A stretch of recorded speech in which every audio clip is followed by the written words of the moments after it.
Critical aid now getting into Gaza. The United Nations says more than 100 truckloads were delivered today, but much more is needed. The Palestinian Ministry of Health saying another 6 people died of starvation today, and nearly 90 children have died of hunger since October of 2023. The Israeli military has begun what it's calling tactical pauses in some areas to allow for the flow of aid. Here you can see people running toward airdrops of aid. These airdrops were carried out today by Jordan and the UAE. Israel also saying it will set up humanitarian corridors for UN convoys across Gaza. We're joined now by the Executive Director of Doctors Without Borders, Avril Benoît.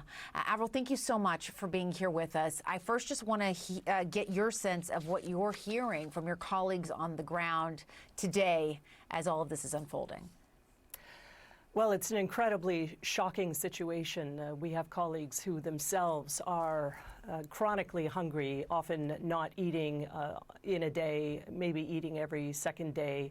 And when they eat, it's just one meal. They come into work not knowing where they'll find their next meal. It's been catastrophic in this deliberate campaign to deprive Palestinians in Gaza of food and water. There's also a shocking lack of clean drinking water, and that's making people sick as well. So what we're finding in our hospitals is that people are malnourished. 1 in 4 in one of our surveys that we did of children and pregnant and lactating women. People are not able to recover from their wounds. You know, you have a lot of people with severe injuries coming in. They need good nutrition to be able to recover. Think of people who survived burns and whatnot. They need those micronutrients. They need the calories, and their bodies are just not functioning well. And so we have an additional layer of suffering as a result of this deprivation of food. And so what will it take to turn this around? Well, it's certainly not airdrops. Airdrops are an incredibly inefficient way to deliver aid.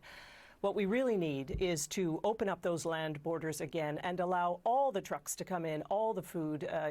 Prior to this latest escalation, you know, prior to October 7th, there were 500 trucks entering Gaza every day. Now, to compensate for all the gaps and the months of siege, we would need thousands of trucks, really, to even meet the needs.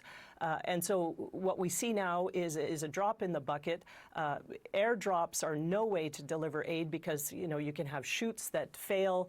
The pallets land on people, kill them. That's happened a few months ago. You have a chaotic situation on the ground where it's the survival of the fittest to run toward the food supplies and grab what they can. I mean, it's a chaotic way to do it. And that's one of the reasons that humanitarian aid organizations are calling on Israel to open up access for the professional delivery of aid the way it should be delivered, in an organized fashion, reaching those who need it most in all the areas of Gaza where people are vulnerable.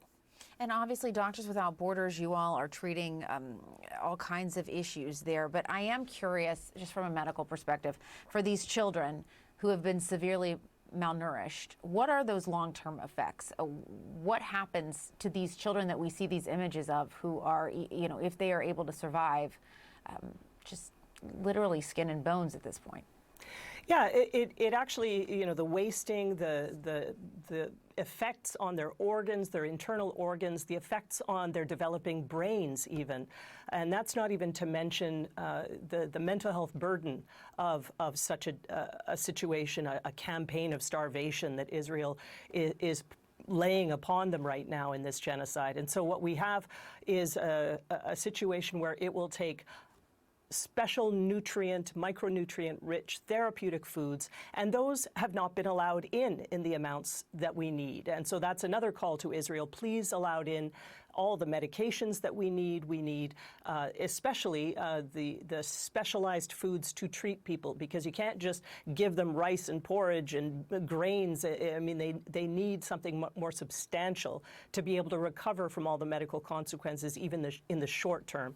So it's a general call to stop this campaign of starvation and depriving people of food and water. I'll also allow in food, because that's fuel, rather. That's something that we need to run the hospitals, the desalination plants for the water, and any number of other things like ambulances. That's another thing that has been in short supply. So all around, a ceasefire, a permanent holding ceasefire would allow for the humanitarian aid organizations to be able to go in and do the work that we have been clamoring to do, and at the moment very much doing what we can, but lacking the supplies necessary to properly be able to offer Palestinians in Gaza the kinds of things they need to survive all of this. Yeah, and Israel, of course, would say this is not genocide, that they have not done this intentionally. But Avril, you certainly, we hear you, and we certainly do appreciate your perspective and helping giving us some context around this. Thank you so much. Thank you.